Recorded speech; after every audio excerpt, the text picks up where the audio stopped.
Okay, so we are, Caroline and I are connecting for the first time, and I just kind of insisted on capturing this on this thing called video, Zoom, to share because, wow, does the world want more connection, as you keep saying, the weaving and more of the divine feminine and that power? And I just know that this conversation is going to be inspiring, I know, for me. And so I am a person, I don't know if you feel this, Caroline, but like I just love sharing immediately. Like if I'm going to get to meet you and have a conversation with you, I want to share you in this conversation with other women who are also on this, like we've been talking about, the same frequency.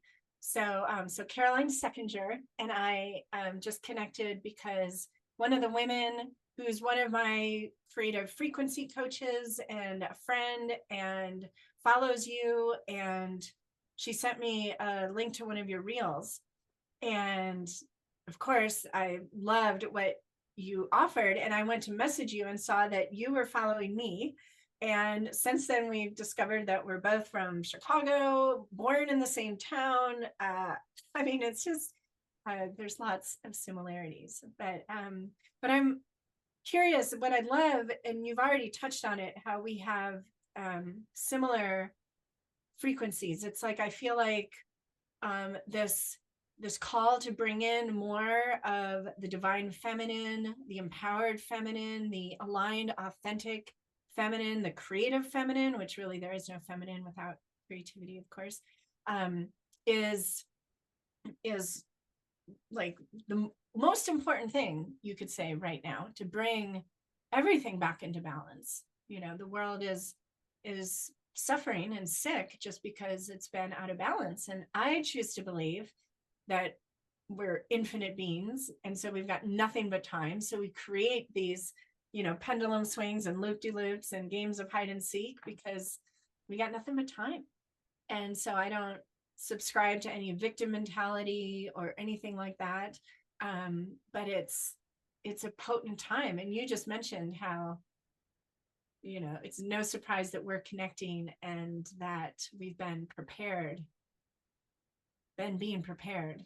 And if you're watching this, you've been being prepared for these times too, right? So with that, just Caroline, introduce yourself maybe. I mean, I'm introducing myself to you, and we're winging it here, which we love, right? Winging it, exactly. Well, I just want to say that I've been following you for years and sending people your way because there was a quality of your, I'm an artist, you're an artist, and your focus on process over product. You were really, I mean, I know product is important, but your attention to process continually, I thought was extremely valuable. Being an artist, a lot of times people will come to me and ask for counsel of how to get bigger. I was a gallery artist for many years, and I was like, you're in the garden right now while you're just creating and allowing this force of creativity to flow through you. There's nothing. This is the nectar of life. You are getting to be, you know, in the garden of, you know, creative consciousness. And there are few vibrations that are as sort of healing, potent, juicy, nourishing, and valuable and necessary, because that's been something that's been cut off. The playfulness, you know, playing with creation, playing with our creative selves. So anyways, to go back, I admired that about you, and I still do, and I'm really grateful because I think that that is, and I know you know this too, this is an essential part for the survival of the species. Robots do not know how to bring the divine down and make it into form. And I feel like I have this creative various codes, and one of them is the beauty code, like things that are like irrevocable, cannot be incorruptible and irrevocable. And the beauty code is one of them. You know, some of us have the beauty code. We're so dedicated to beauty because we know that it's, you know, part of the expression of humanity that's unique to humanity. And so at this time, the beauty code, the carriers of the beauty code are valuable alchemists. So let's see, how do we go from there? Thank you for inviting me. I can't wait to introduce you to my audience also, because I think that you are creating a container, a cauldron for this energy, the beauty code to make mana. This, to me, it's like a form of spirituality to commune with the beauty code, to be present with the beauty code. Well, I mean, you just think about that. Like, we chose to incarnate on planet Earth, Pachamama, Gaia, who isn't just a concrete slab, right?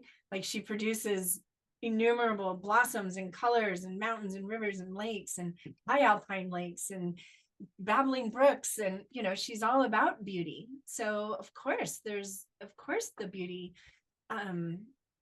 code is going to be so potent and necessary. And then you can kind of gauge where we're out of balance just by how much beauty has been valued, right? Which, of course, to some extent, when it comes to product and bling and the material world, there's that kind of beauty. But like finding the beauty in life, right?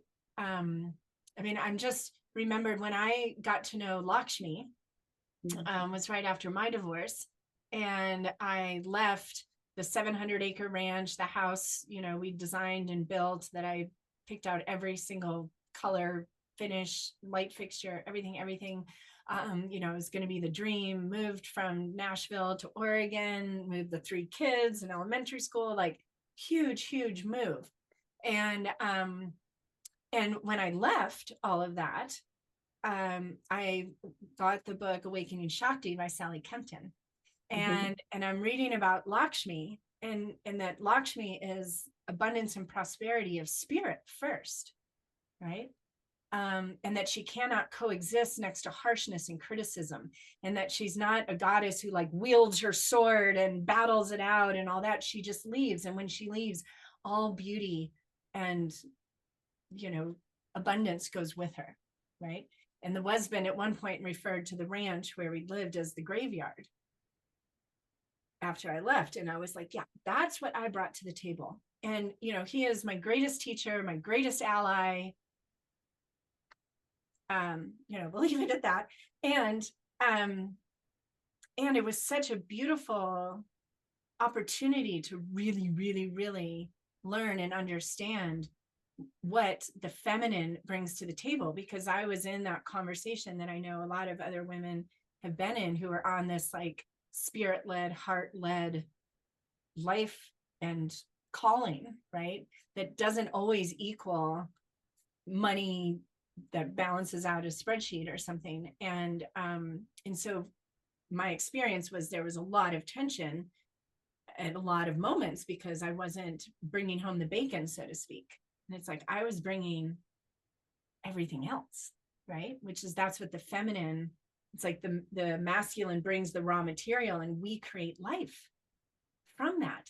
And so I love reminding women of the magic and the value of what we carry and what we bring, because if you don't know it as a woman, the culture, which has been created by the patriarchy, which again, like we've done a super cool job letting them do that, right? Being like, okay, let's play this game. And right now, like you said, we're here at this moment of like, okay, enough. Like I have felt the goddess, like this big old drawing the line with her sword in the sand, like enough, right? And that coming through us, that like fierce feminine. Oh, yeah. Right. Oh, yeah. The fierce feminine. What I do, I make blades. One of them that's the most recent one that's come through is the Cosmic Mother. So I make forms. I'm going to this is a diverge to come and weave back in, but yeah. No, I love it. So I make forms out of wax. They come through. I make them, I maybe 8 to 10 times, and I don't even know what I'm really doing. And then I will have it cast into metal. And then I get the message who and why this form exists. And to me, it feels like it's a commission from the divine feminine. There's different faces of the divine feminine that have been forgotten or inverted or kind of disrespected, or their stories are completely Freya. We can talk about Freya. Their stories have been told in a way through a patriarchal lens, and who they are is really something different that's more empowering for the feminine. And these deities come through, and I call them that most of them are the bridge deities who existed way before Christianity, and are 10,000 years old. Lilith or Isis, these are very ancient beings that are like, it's time for me to be known again. I need to play a role to assist you. You guys are divine creatures, let's work together. So part of what the cosmic mother came through when I made her, and then she's like, okay, this is before I got divorced. I realized that's what the power. She's like, you are entering a tribe. There's a tribe of women who are coming onto the planet, and they are reclaiming their sovereignty and their truth and their authenticity for the survival of the species. Like, hello, this is not just like getting divorced because you don't like your husband. Actually, most people who get divorced do love their husbands. They're just like, you just are not doing it the right way. And in truth, women will not leave a marriage if they have children, because there's too many stakes, too much at risk. And like when you were talking about the feminine, hello, and we birthed these children. We birthed the species. The species would not continue without us. We don't just bring the beauty, the homemaking, the food, the beautiful homes, the peace, the health, the healing. We brought the species forward, and that's one of the things that's kind of upright now. If they take that away from women by first saying you're not a mother, and then they take it away and put you into a test tube, children in test tubes, and they're working on it, they've taken away the primary gift that we offer the planet and the species. It's so essential, because that child isn't just in our womb, it's listening to our heartbeat, it's receiving all our hormones, it's receiving all our thoughts, it's dreaming with us, it's receiving our prayers, it's becoming a human through that 9 months inside this sacred cauldron of our being.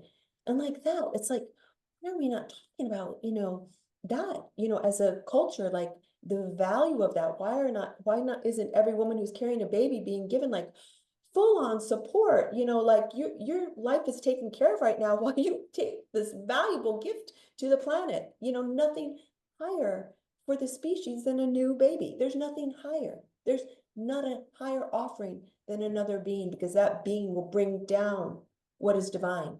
That being will bring down what has not manifest. That being will be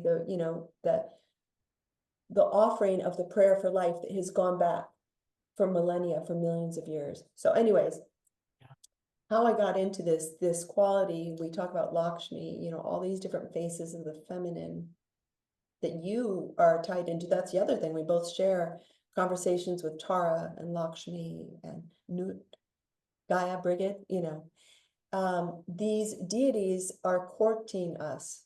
I often ask people in the process of learning about the deities, like, who was your first deity? Who was the first goddess who courted you, kind of caught your attention as a child?